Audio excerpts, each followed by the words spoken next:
Hello all, hope you all are doing good. तो आज की हमारी इस वीडियो में हम चैप्टर नंबर 1 का रिवीजन करेंगे। पार्ट 2 हम पहले कल की वीडियो में कुछ क्वेश्चंस कर चुके हैं, तो आज हम इस चैप्टर को ऑलमोस्ट कवर कर देंगे बेटा।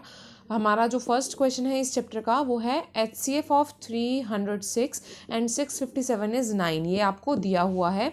आपको इन दोनों नंबर का LCM फाइंड आउट करना है, LCM ज्ञात करना है। हमने एक फॉर्मूला पढ़ा था कल, N1 into N2 equal to LCM into HCF। ये हमने कल पढ़ा था। इसी फॉर्मूले का यूज़ करके हम यहाँ से LCM फाइंड आउट करेंगे। हमें N1 दिया हुआ है 306 और N2 दिया हुआ है 657। हमें HCF भी गिवन है इस क्वेश्चन में। हमें निकालना क्या है, LCM। ये जो हमारा फॉर्मूला है इसका यूज़ करके हम LCM कैसे फाइंड आउट करेंगे। इस साइड आपके राइट साइड सीधे हाथ की तरफ जो आपका HCF है ये LCM के साथ क्या है, मल्टीप्लाई में, गुणा में। तो इधर दूसरी साइड आकर ये क्या हो जाएगा, भाग में। तो LCM की वैल्यू कितनी निकल जाएगी, N1 into N2 upon HCF। आपके पास N1 की वैल्यू भी है, N2 की वैल्यू भी है और HCF की वैल्यू भी है। ये तीनों वैल्यूज़ आप इधर पुट कर दोगे तो आपका LCM निकल जाएगा। अब आपका सेकंड क्वेश्चन आता है, जांच कीजिए कि क्या किसी प्राकृत संख्या n के लिए, प्राकृत संख्या मतलब होता है नेचुरल नंबर 1 2 3 4, इससे आगे जो भी आपकी पॉजिटिव नंबर्स जाते हैं। प्राकृत संख्या n के लिए संख्या 6 की पावर n अंक 0 पर समाप्त हो सकती है। देखिए ये क्या है आपका 6 की पावर n। 6 की पावर n का अभाज्य गुणनखंड 6 को हम कैसे लिख सकते हैं, 2 इंटू 3, 2 इंटू 3 6 होता है। तो 6 की पावर n है तो इधर क्या आ जाएगा, 2 इंटू 3 की पावर n। लेकिन कोई भी संख्या जो 0 पर समाप्त होती है, जैसे हम 10 ही ले लेते हैं एक नंबर, तो उसको हम कैसे लिखेंगे, उसका अभाज्य गुणनखंड क्या होगा, 2 इंटू 5। 10 को हम क्या लिखेंगे, 2 इंटू 5। ऐसे ही कोई भी नंबर जो 0 पर ख़त्म होता है उसको हम इस रूप में व्यक्त करते हैं, 2 इंटू 5 की पावर n। लेकिन जो हमारा 6 की पावर n है ये कैसे हम शो कर रहे हैं, 2 इंटू 3 की पावर n। इसलिए जो आपका 6 की पावर n है शून्य पर समाप्त नहीं होता है। ठीक है।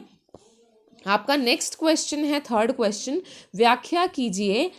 ये जो आपको नंबर दिया हुआ है ये वाला और ये सेकंड वाला जो है भाज्य संख्या क्यों है, आपको ये सिद्ध करना है कि ये भाज्य संख्या क्यों है। हमने पहले वाले नंबर को a मान लिया। यहाँ देखें 7 इंटू 11 इंटू 13 प्लस 13, ये जो आपकी पहला नंबर है 7 इंटू 11 इंटू 13, ये पूरा एक नंबर है। और जो प्लस के बाद वाला 13 है ये दूसरा नंबर आ जाता है। ध्यान से देखेंगे इस चीज़ को दोबारा, 7 इंटू 11 इंटू 13 एक चीज़ है, प्लस दूसरी चीज़ आ जाती है बाद में 13। तो इन दोनों चीज़ों में से क्या चीज़ कॉमन है, क्या चीज़ समान है, 13 आगे भी है और 13 प्लस के पीछे भी है। तो हमने 13 को बाहर कॉमन ले लिया, तो यहाँ से क्या बचेगा, 7 इंटू 11 इंटू 1 प्लस बाद में भी कितना आ जाएगा, प्लस में 1, क्योंकि हमने 13 ये वाला बाहर ले लिया तो यहाँ पर कुछ नहीं बचा, इट मीन्स 1 बचा। अब 7 इंटू 11 कितना होता है, 77 प्लस 1 कितना हो जाएगा, 78। मतलब हमने क्या लिखा इसको, 13 इंटू 78। यह एक भाज्य संख्या है क्योंकि इसके अभाज्य गुणनखंड में एक को छोड़कर अन्य दो गुणनखंड है। अगर ये एक यहाँ पर एक होता तो ये एक भाज्य संख्या नहीं होती। अब ऐसे ही बिल्कुल जैसे हमने a को सॉल्व किया है, प्रूव किया है, सेम इसी तरीके से हम b को भी प्रूव करेंगे।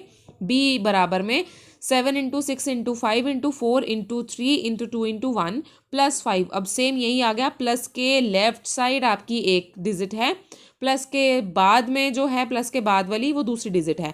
अब इन दोनों में भी सेम 5 कॉमन आ रहा है, देखें प्लस के पहले भी 5 है यहाँ पर, ऐसे ही प्लस के बाद भी यहाँ पर दूसरा 5 है, तो ये भी हम बाहर कॉमन ले लेंगे 5। अंदर कितना बचेगा, 7 इंटू 6 इंटू, हमने 5 बाहर ले लिया है इसलिए दोबारा नहीं आएगा, 4 इंटू 3 इंटू 2 इंटू 1 प्लस 1। अब अंदर वाली चीज़ को हम सॉल्व कर देंगे तो ये कितना आ जाएगा, मल्टीप्लाई करके 1008 plus 1, this is 5 into 1009। Same यह है, अतः यह भी एक भाज्य संख्या है क्योंकि इसमें भी अभाज्य गुणनखंड में एक को छोड़कर अन्य दो गुणनखंड हैं।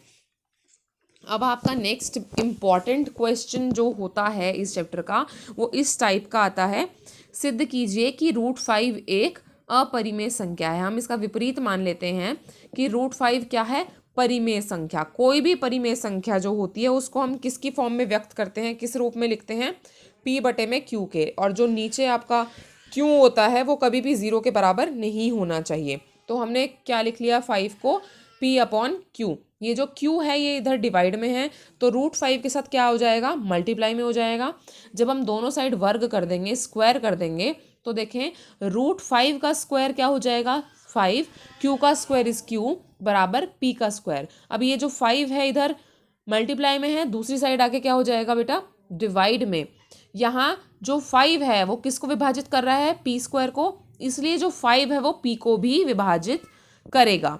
ऐसे ही हमने इसको मान लिया कि P बराबर 5R, क्योंकि P 5 द्वारा विभाजित है, अर्थात P का 5 कोई गुणनखंड है। मतलब हम 5 को किसी चीज़ से मल्टीप्लाई करेंगे तो हमारे पास P आ जाएगा। ऊपर वाली जो इक्वेशन है हमारी ये वाली 5Q² = P², हमने यहाँ पर नोट कर ली है दोबारा से। और ये वाला जो P है इसमें हमने 5R की वैल्यू पुट कर दी है। 5Q² बराबर P² में हमने P को क्या पुट किया है, 5R। तो इसको यहाँ पर रखने पर क्या हो जाएगा, देखो यहाँ पर P का स्क्वायर था तो ये 5R का होल स्क्वायर हो जाएगा। 5 का स्क्वायर और R का स्क्वायर अलग अलग।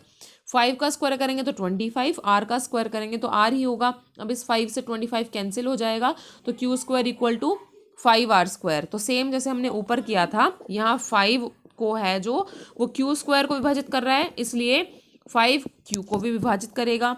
ये हमने ऊपर पहली इक्वेशन मानी थी, इसको हमने दूसरी इक्वेशन मान ली। 1 और 2 से हम पाते हैं कि जो 5 है आपका, P और Q दोनों को विभाजित करता है, अतः 5 एक क्या है, उभयनिष्ठ गुणनखंड है। इसलिए हमने जो ऊपर माना था, इसके विपरीत माना था, वो हमने गलत सिद्ध कर दिया है। इसलिए √5 क्या है, एक आपकी अपरिमेय संख्या। अब आपको इसी मेथड का यूज़ करते हुए ये दोनों क्वेश्चन सॉल्व करने हैं, √7 और √3।